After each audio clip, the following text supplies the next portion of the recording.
Welcome to Dear Alice, a lifestyle approach to interior design.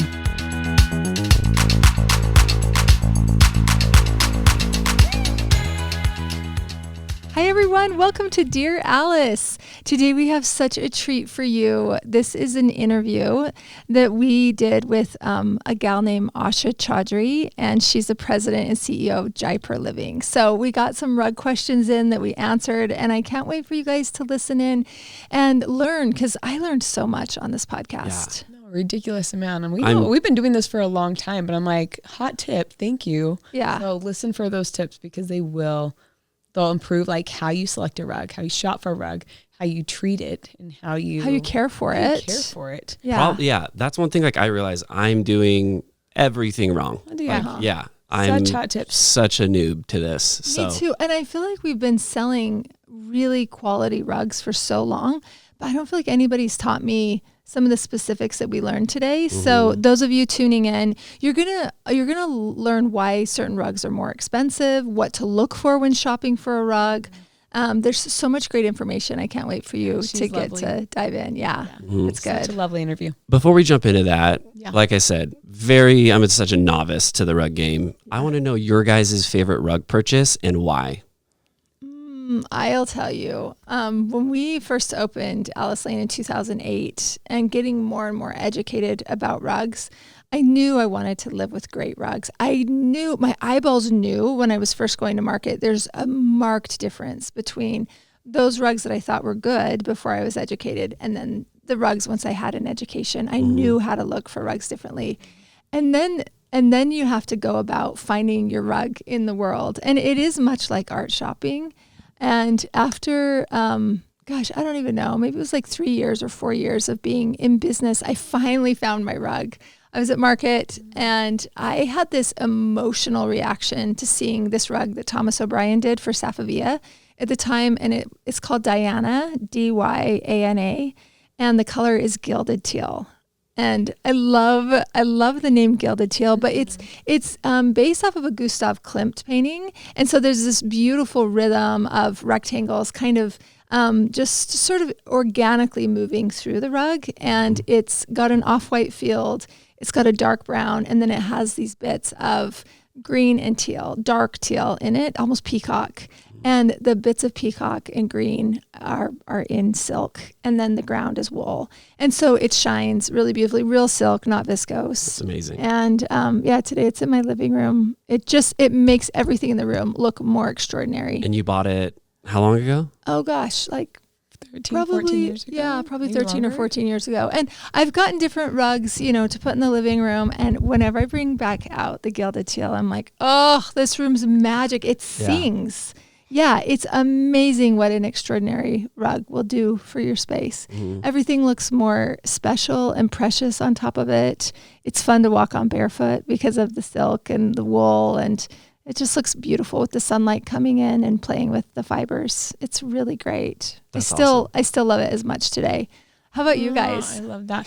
We were talking about this like right before we started to record. I'm like, every single rug in my house is vintage, which like it's not a surprise to me, I guess. But I would say my very favorite one though is the one in my living room. It's a vintage one, probably like from the 50s, 60s, and it's pink.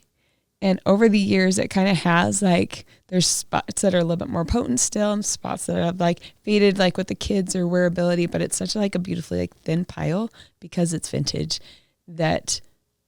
and because it's just like more of a solid color, it allows all the art on the walls. Because I have a lot of art, a lot of line work, a lot of pattern. It allows all those things to pop off. But it just like, I don't know, you mentioned that you're just like, it's like you moved to Palm Springs. And like this pink rug just fresh. Like gives such a pop of energy back to everything. You see pink in everything. It just like talks to all the pieces and players. I feel like in the room. I feel like everybody looks good in pink. Like our skin kind of pinks up. We look fresh in it. So I feel like the humans in the room look beautiful and alive. And then of course the art, it brings out the warmth in that. And it just, I don't know, grounds it in a really beautiful, expensive artisan way. Yeah. It does so much for the space. I'm a huge fan and believer in pink as a rug after seeing you live with it so effortlessly with 4 boys in your house. Yeah. Oh, it's fantastic. Yeah. Mama's got to, represent mama. It's great. I was going to say too, I'm like, sometimes you're like worried about, how will it like be in the holidays where, how will it be at Christmas? How will it be in the spring, summer? It goes with everything. I would say pink is like a holiday's number one friend, all of them. Like it's amazing. And so, I would say my big pink rug in my living room is my very favorite. So That's awesome. yes. Well, I mean, doing this interview, I learned a ton. Like I said, I'm so new to it, but it got me thinking a lot about like sustainability too, and not necessarily like buying something that was made with a recycled material, because I think that's honestly the wrong way to go, but just buying it right the first time and like having it last, like your rug that you've had for 14, 15 years. Like our rugs don't need to be put in the landfill, Yeah. Or buying rugs that were made well the first time. So that's why antiques rugs, vintage rugs, things like that, that are like were built well enough to be able to live lots of lives. You know, which is kind of fun. Vintage rugs are fun because they're just like, it's like spirits in your house. That's how stuff. Yeah, that's how stuff was like built in the back in the day. It was like it was built to last, not built to like sell you another one in 5 years. You know what I mean? And I think I would love to just have that pendulum swing back to the, back to that. It feels more responsible, more interesting, more alive. You know. So I love that. Okay, I want to tell you guys a little bit about Asha and about Jaipur. Jaipur is one of the rug lines that we geek out when we go to market, because they always have, in every rug construction, they have the best designs, the best initiatives, the best colors. And we were so excited when we got Asha on the podcast to talk to her, not only about just like the construction, the price, but about just like the artistry of rug making, because it is the biggest piece of art in a room. So I'm going to tell you a couple fun facts about Asha. So get ready. Okay. Asha Shaudray is the president and CEO of Jaipur Living, Boss Babe, which is the world's largest manufacturer of hand-knotted rugs. She was raised in India. Asha grew up surrounded by expert weavers as her father founded Jaipur Rugs in India in 1978. She earned her Bachelor of Business Administration from Emery University. Asha is a prominent leader in the business community. She serves on numerous leadership boards, and was named the Earnston Young Entrepreneur of the Year finalist in 2021. She's providing education, healthcare, and basic human needs to its network of 40,000 artisans. Isn't that wild? In 700 rural villages across India. Like, what an amazing list of accomplishments. And she's young and she's still going and living this legacy that her father built. So we are so excited to have Asha on today. Welcome. Thank you so much for having me. And I'm excited to share more about rugs and yeah. Awesome. Well, we have some great questions from listeners and our own team. And the first one, I know when we get started with a room in our design firm, we always start from the ground up. We'll choose the rug first because we often say it's the largest piece of art in the room. And rug making is described as an art form in itself. It's like a painting or a sketch. Can you walk us through what makes a handmade rug so special? Yes, no, great question. And as you guys said, I was born around rugs. I've lived with rugs. I've been on looms. I've tied knots. So what's most beautiful about rug making, I would say, is rugs in its weaving started 25 years ago. And over the last 2,500 years, I mean, we've seen so much technology come through and so much has changed in the rug world. But what has not changed is how rugs are made. And it's really the craftsmanship behind the process of making handmade rugs that I find to be so, so very beautiful. So a hand knotted rug, for example, like an 8x10 rug, which is not a huge rug, can have almost 1 million knots. And these are knots that are each tied by hand, one at a time. So I always say it's the process of making these beautiful handcrafted rugs and the true craftsmanship and how long it takes to really, truly weave these works of art. And I think you said it so well, is that they are truly art on the floor, and especially a good handmade rug. It has so much, just the process behind it is what makes it truly special. Yes, I love totally. that. We agree. And we're often trying to describe to our clients what it is that they're buying, because they range in craftsmanship and price point, and look can be formal or it can be more casual. But the lasting quality of a handmade rug is an investment that we always feel we need to really talk people into investing in a really extraordinary rug. It just lifts the entire room. And I think the rooms look more expensive for sure. And the colors are just right. The patterns are more interesting when they are handmade. Not only that, but just the durability of a hand knotted rug, Yeah. like often will outlive the owner because it's just like such a fine craftsmanship. Can you go, this is something that we're always educating our clients on when we're working on a project, of the different constructions of like hand knotted. They're just like, what is that?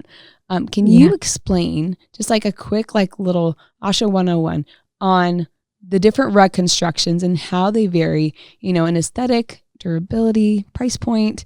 I'd love to hear your feedback on that and a quick education. Absolutely. So at the highest level, I say, when I think about rugs, there are two big categories: machine made or handmade. Machine made rugs, you're producing thousands of rugs a day. And, through technology and innovation, now you have beautiful machine made rugs, but most of the time they're made of synthetic fibers, because what's most important in rugs is really the cost of the artisanship, the craftsmanship, the labor, plus the material. So machine-made rugs, if you wanted something fast, quick, you want to change it over a few years, they do a really good job. But then on the handmade side, there's a wide set spectrum of rugs. So you have, at the highest level, you have the hand-knotted rugs, which are made on a loom where you're literally tying one knot at a time. And those rugs typically can take anywhere between 3 to 8 months to weave.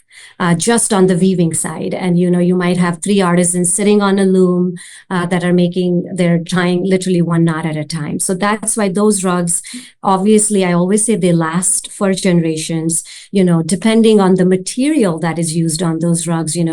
I would say wool rugs are my always all-time favorites. They wear well, they're highly durable. I say wool is the most magical fiber and most people that don't realize how easy it is to clean and wear. So, and then on handmade side, you also have a lot of other rugs that are made, hand tufted rugs, for example. And hand tufted rugs they're made using a tufting gun with a canvas, and then you'll notice that there is a backing on those hand tufted rugs. And most of the time they're really plush. Now they take on an average of about a month to 2 months to make. So they typically are not as expensive as the hand knotted rug, but then they're still handmade. They have an amazing plush pile. And especially if you buy a tufted rug that, has really good wool, good texture. It'll last you for 10 plus years. And again, very, very easy to clean. And then we have hand woven rugs that are sort of made on a shuttle loom. And hand woven rugs are mostly simpler, simple designs, maybe a lot of textures, some diamonds, but they give you a lot of depth in terms of high-low piles, and they're made on a pit loom. So again, the warp and weft is coming through the loom itself. So again, you're taking about a month or 2 months to make. So they can be slightly less expensive, again, just because it takes lesser time. But then depending on the fiber that you're using, I think that's where the durability comes in as well. And, whether you're using them in a very high traffic area, or if you're putting it under your bed and you're okay with cashmere and silk, but if you're putting it under a dining room, then you want to be sure that the cleanability and all those factors are there. Thank you. And you kind of touched on this, like with the magic of wool. As far as the cleanability, can you tell us like how would you clean a wool hand knotted rug versus like even like a wool tufted rug? Like, are there differences? How would you like? I don't know. I think that's something that probably all of our listeners are just like, okay, because I always think a hand knotted rug makes a lot of sense in wool under a dining table because you don't have a backing. And so any spills or something go all the way through. It seems easier to clean than but I would love to hear your thoughts on that. Yeah.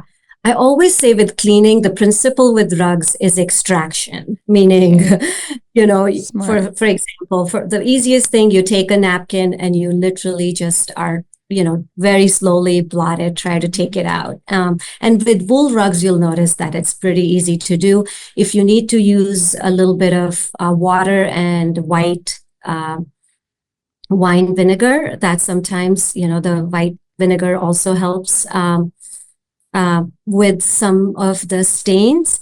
And then if you feel like you're going to need to use a soap, then in my mind, you just have to be very, very careful. And at that point, it might be better to use a professional help to take that stain out. But in essence, you'll find that wool rugs are so much easier to maintain and clean. And the regular wear and tear and the spills are much easier to get out of that product versus like, if you were using a jute or a natural fiber, for example, or a silk rug for that matter. And I also say that as far as cleanability is concerned, for long-term care, I mean, vacuuming them 2 to 3 times a week is always super, super helpful. But professionally cleaning them once a year, and also making sure you're rotating your rug. I say the ideal is 6 months, but we all forget, including myself. Smart. Okay, so Okay. rotating your rug every 6 months. I feel like that's new a information. takeaway. Yeah, I definitely. love that. And also, I mean, if it's a hand knotted rug, we all know there's a light side of the rug and a dark side. And we Yes. generally choose which way we want the rug to face during an installation. Coming into the house for a first impression of lighter color or more subdued, using the light or dark side. So rotating it, you're going to feel your rug look different in your room by rotating it every 6 months. Yeah. It's which almost will like a be- refresh. Completely. Yeah, totally. And the reason also is that, you sometimes when you have direct sunlight coming in part of the rug, you'll start seeing that the rug starts to change slightly through the direct sunlight that might be doing it. So the rotation really helps to balance it and make sure that not one side of the rug feels or fades away over like multiple years of time. So it's always a really, really good practice. And the piles and the fibers, stay the same. And, you might be walking, or one side of the rug might be used a little bit more because of the furniture piece, or, and the good thing about wool is it doesn't take furniture pieces. It's very resilient fiber. So if you do have it, it comes right back up, right? Like if you had a little piece of chair that's been sitting on it, and when you rotate it, you'll notice that the pile on the other side will come right back up and you're not going to see a dent. And it just helps preserve the quality and the look and feel of the rug over time. And it's a small trick, but one that I think most people forget. So smart. We once had a rug vendor, and I remember this was like probably a decade ago. He said like there's an energy about wool. Like when you walk on wool, he's like there's an actual energy that you feel because of it's like honesty and like that it's real. It's a real live material. It's a living finish, and they say versus like synthetic. Yeah, like, synthetics like suck the energy from your body. Where living with real wood floors, real wool, you actually are energized by being on top of it, which is really interesting because I know so beautiful. There are so many synthetic, less expensive way of doing things, but living with living finishes gives back to us. I could not agree more. And I also feel that, it's also a natural fiber, it again, it has so much depth and beauty. And also how the wool fiber takes dyes is really special. And you'll notice like when you compare a synthetic fiber with the wool product, you'll always find wool fiber, the way it takes the dyes, the natural abrash, the sheen. Again, those are very sort of small tactical elements, but I feel like they all help to create that feeling you're talking about, which I think it's sometimes hard to put in words, but it adds to all these elements because it's such a natural way of processing and how it takes all those materials differently than sort of a synthetic fiber would. Yeah. So I'm definitely a snob for wool rugs. And no matter if you have pets and kids, I always say that it's really the easiest fiber to clean and live with because of its durability, sheen, quality, and it truly upgrades the interior and elevates it to a different level than I would say a synthetic fiber ever does. Yeah, I love totally that. agree. We've experienced that too. Speaking of the difference between wools and synthetics and machine made and handmade, can you tell us what drives the price of the rug? That's a really good question. So I say the two biggest factors are, again, the material of the rug and then how it's made. I mean, again, so as I said, synthetic fibers are always going to be cheaper. Then you have wool being a little bit more expensive. Then you can use silk or, like really premium fine yarns like cashmere, that alpaca. Again, that'll drive up the price of the rug. And then how it's made is, again, just how I described a little bit. Again, if it's machine made, where, again, you're producing thousands of rugs a day, very affordable, versus a handmade rug. And depending on how long it's taken that rug. So if it's a hand knotted rug, like the number of knots normally are if you look at the back of the rug, I always say you take once. I remember being a little kid and my dad used to make me that 1 square inch count how many knots there were, so that. You can go from a beautiful low knot rug all the way to something that has 200 knots per square inch that has taken 8 months to weave in an 8x10. Now, obviously, the cost of that labor and the artisans would definitely drive the price up. And so I would say those are the two biggest factors. And outside of that, there's obviously a few other things, but most importantly, it's really the material and how the rug is made being the two biggest factors. Do you have any tips for our listeners on how buyers can evaluate the quality and craftsmanship when they're choosing a rug?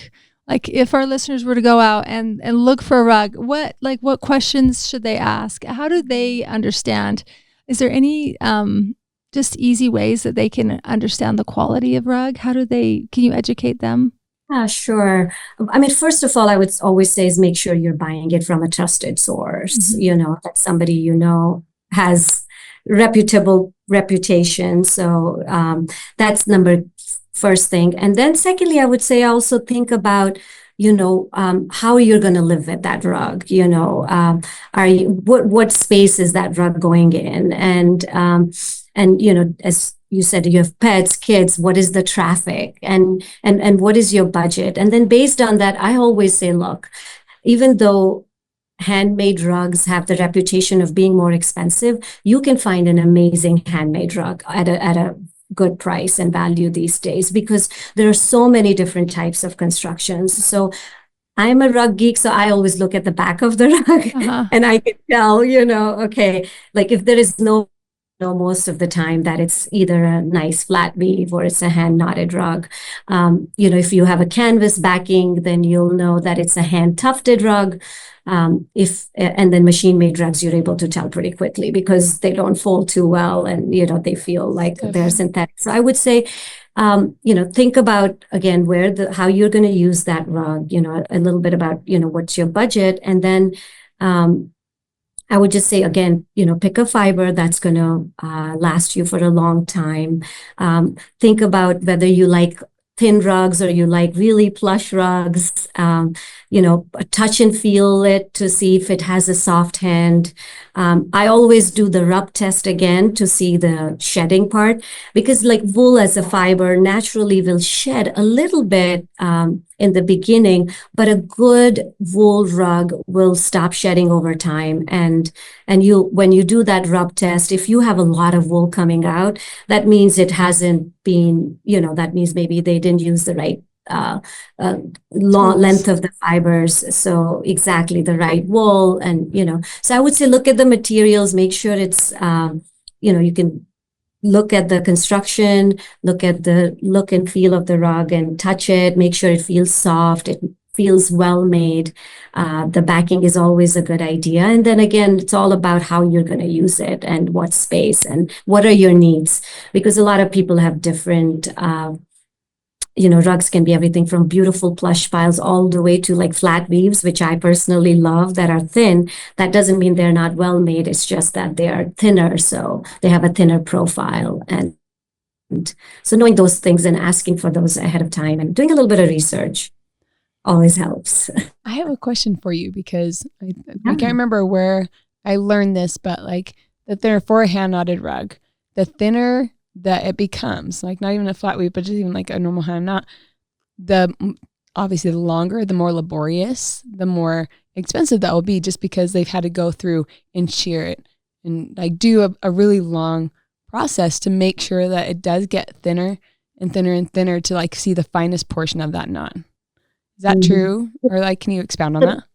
Yeah, so then again, this comes back to the question of like how many knots were in the rug. So what happens is when you have a lot of knots, so that makes the rug feel a lot tighter. It can take a lot more design. So the density feels very, very tight. And that's what gives it that very fine look.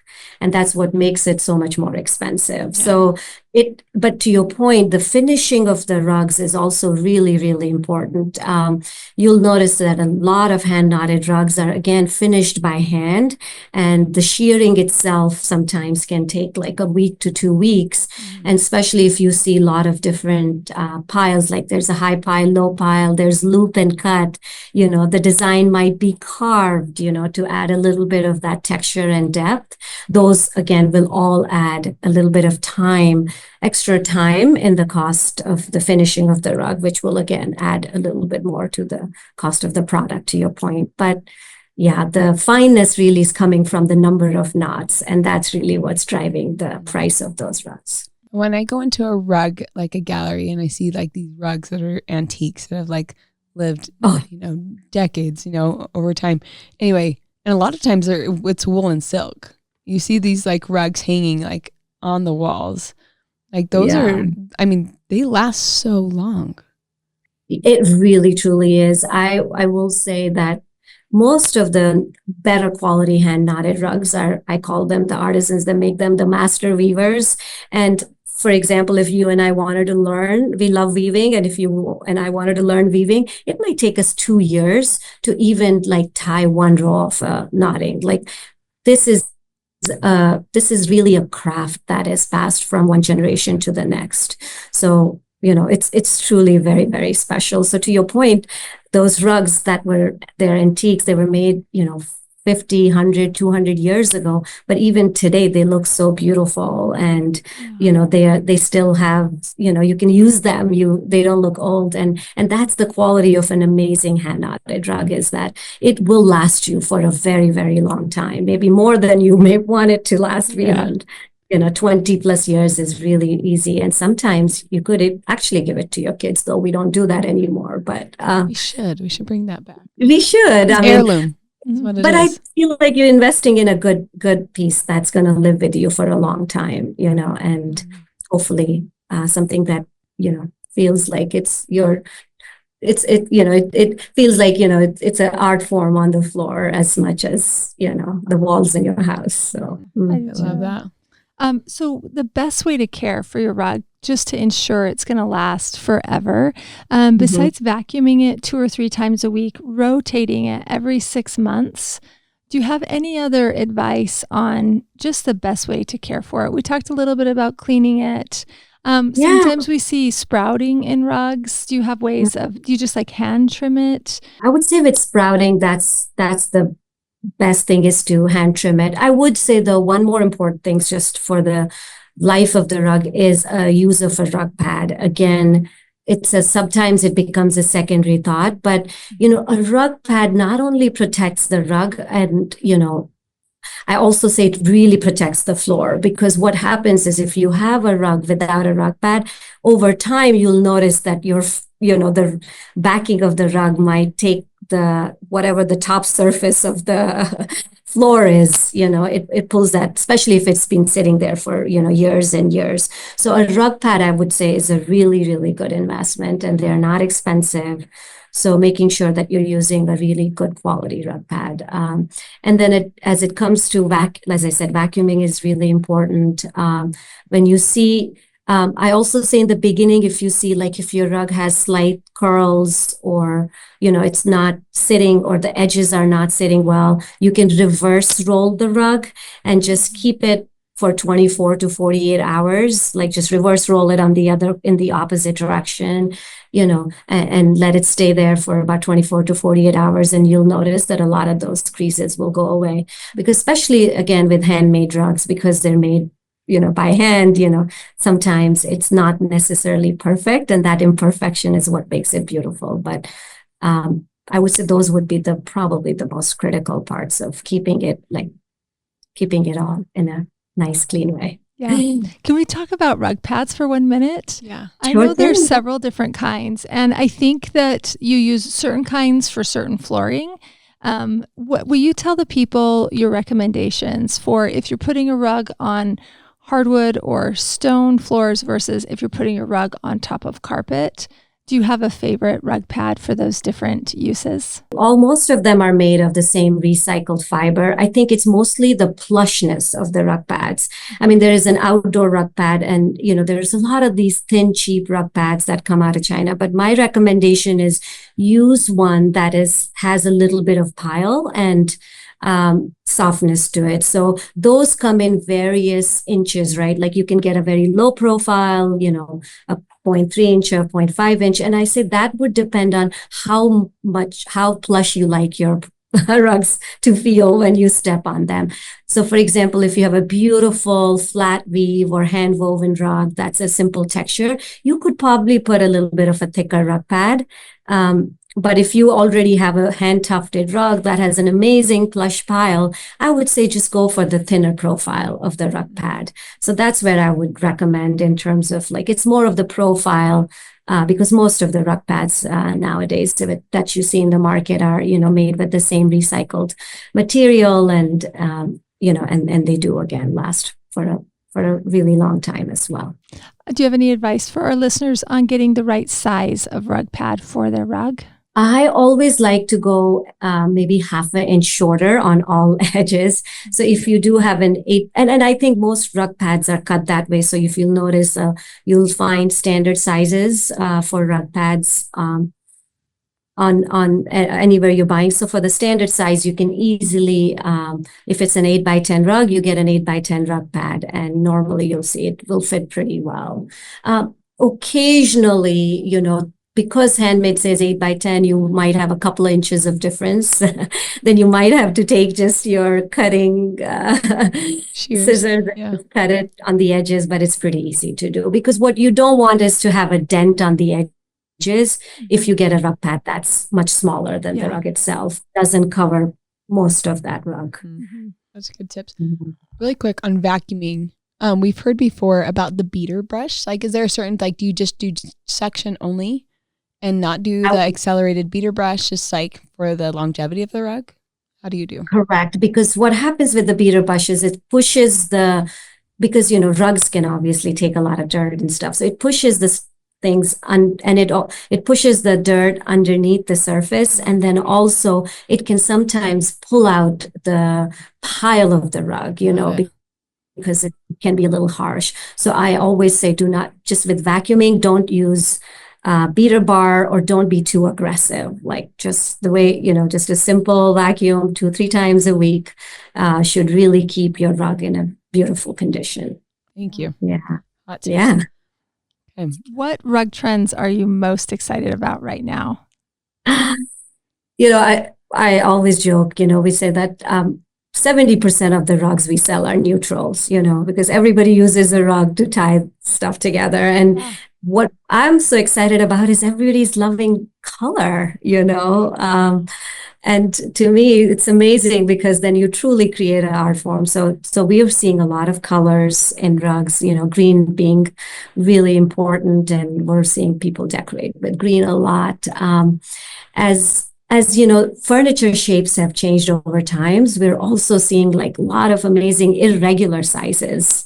And I like going to the shows in Europe, and I don't know if you've noticed the last couple of years, including the show at Milan earlier this year, everything was the most awkward shape in rugs that you could have imagined. And so we're also launching this one shape collection. So, just beautiful different shapes that kind of go around the sofa, if you have a curved sofa or a chair, that's unique.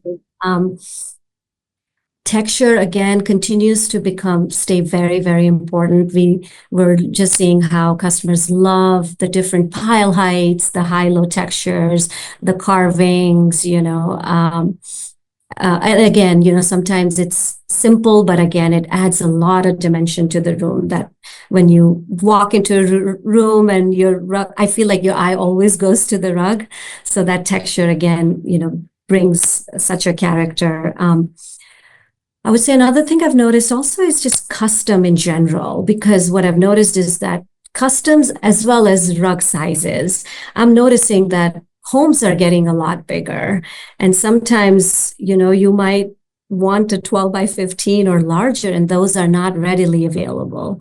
So we're seeing that people love to customize, whether that's an odd shape or that's a rectangle or a much larger size. And we've launched a couple of programs in custom where it's like, it doesn't have to be super expensive for you to do custom. Like you can do an amazing quality hand tufted rug that lasts 15 plus years, and you can make it your own. And whether it's your own size or it's, your own design or color. So I'd say those are some of the big trends that I've seen outside of just, warmer colors, browns, caramels, and less of the gray, which I think we've been moving in that over the last, I would say, couple of years.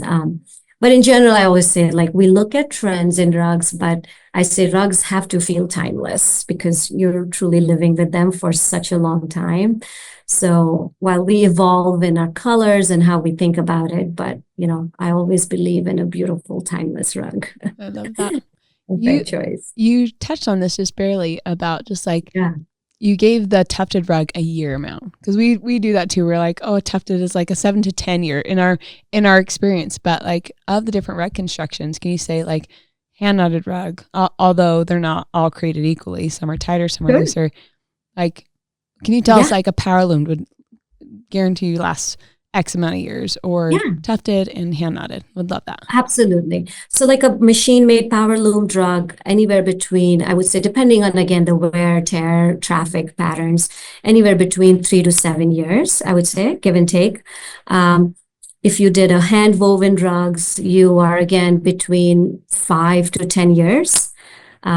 Hand tufted rug, a good hand tufted rugs. I feel like tufted rugs have got a bad reputation because people started using really bad wool that starts to shed, or the backing of the tufted rug is really critical. And when you use like a cheaper latex or a latex backing, again, so I would say a good quality hand tufted rugs, again, you're looking easily 10 plus years.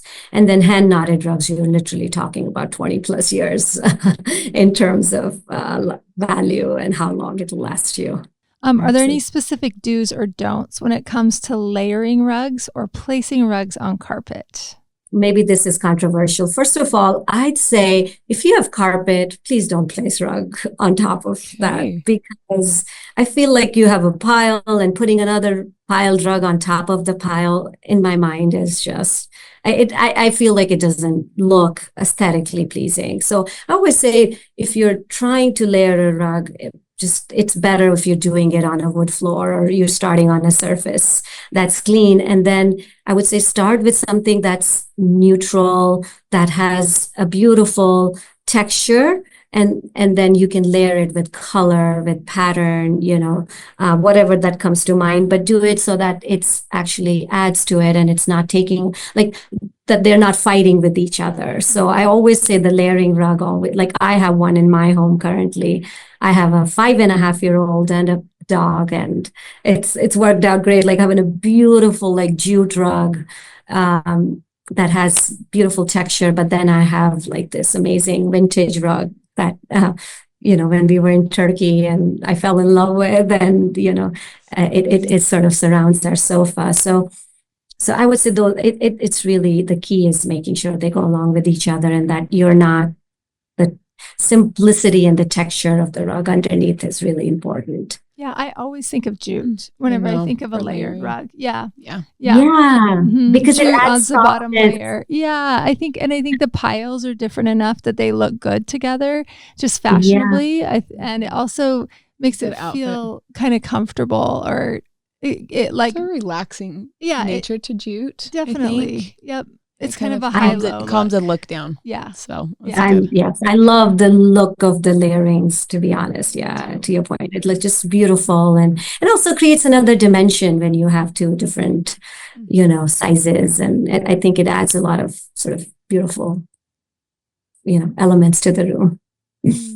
Okay, I have one question, soft script, but you guys you have a collection that's like, I think probably all the designers' favorite collection, where you actually have the weavers, and I can't remember the name of the collection, but they It's called Manchaha. Thank you. Yes, Can that's you tell me right. about just like the initiative of that? Because I'm like, everyone, listeners, when we went to market, they had all these like incredibly opinionated, fashionable rugs in the window, and it was kind of the story of these weavers. And I'd love to hear as far as the backdrop of that, because I just think that it was just stunning. It was stunning. Oh, thank you, thank you. I would say it's definitely my favorite collection, and the way I would describe that collection is so we were trying to figure out how could we be more sustainable in our whole manufacturing process. So what happens is, in a hand knotted rug, when you're weaving the rug, you always have the yarn that's left over slightly, and then we don't mix that yarn with a new batch of yarn because sometimes you can have a color difference. So we had all this amazing yarn, right? That's high quality, different wool, silk. We didn't know what to do with it. So we said, okay, what if we invited some of our best artisans and asked them that pick whatever color you want and make whatever comes in your mind. And Manchaha means from the heart, essentially. So the idea was for these artisans to make something that is from their heart. And what happened over a period of time, initially, a lot of these artisans were like, what? I don't know. I'm not a designer. I'm not an artist. I don't know what to make. But then they started weaving some of these most incredible designs and colors that we've never kind of seen before into these rugs. And they all had a story behind it. Like they were either weaving, some of them, every rug had some sort of a story and meaning behind. And some of the rugs had as many as 80 different shades of color, which, it just cannot be replicated again, or the intricacy of the design again can never be recreated. So that's what became of Manchaha.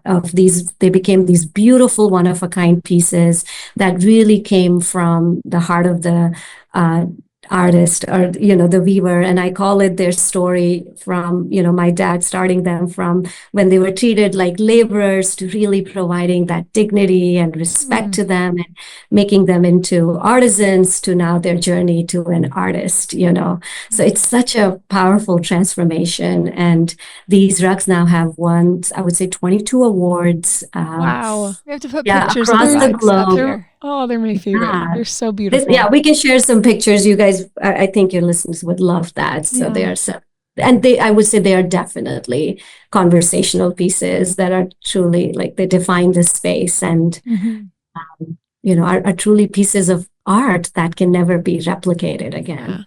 Yeah. I think when somebody's choosing a rug, getting something a little more opinionated and using color, these are going to make your rooms feel like an individual, but also they have this real artisan designer quality, and it makes your home feel really original. Even if your sofa is taupe or something that's quite neutral, the rug really brings the art. And then we'll often choose the throw pillows for the sofa based on what we can pull from the rug.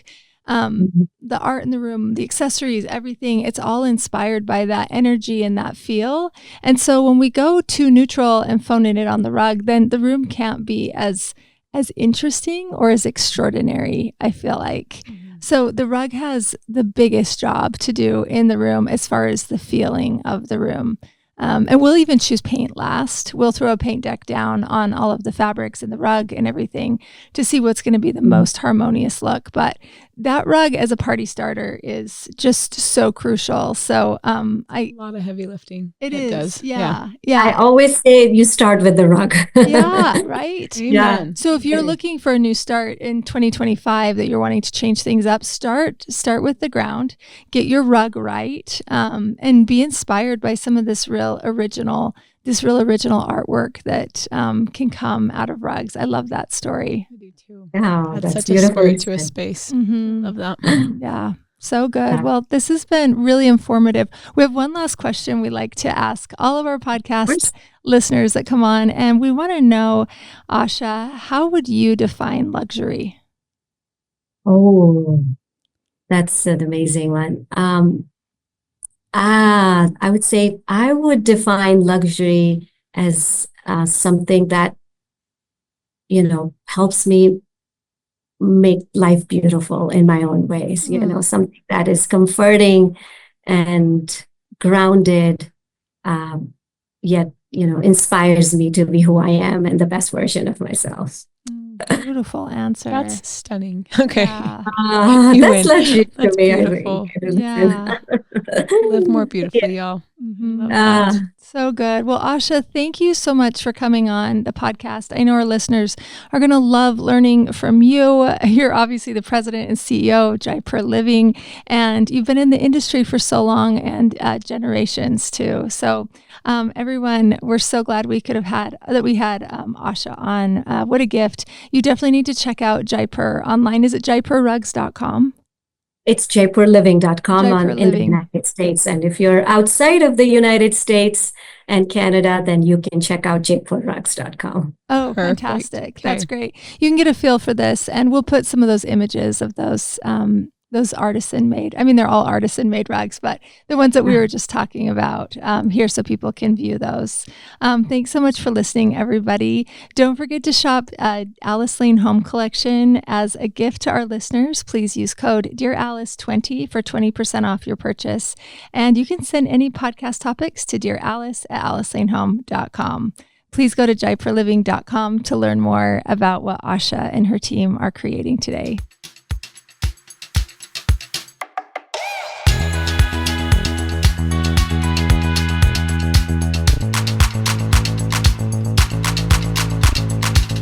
Hey, thanks for listening. If you like our show, please leave a 5-star rating.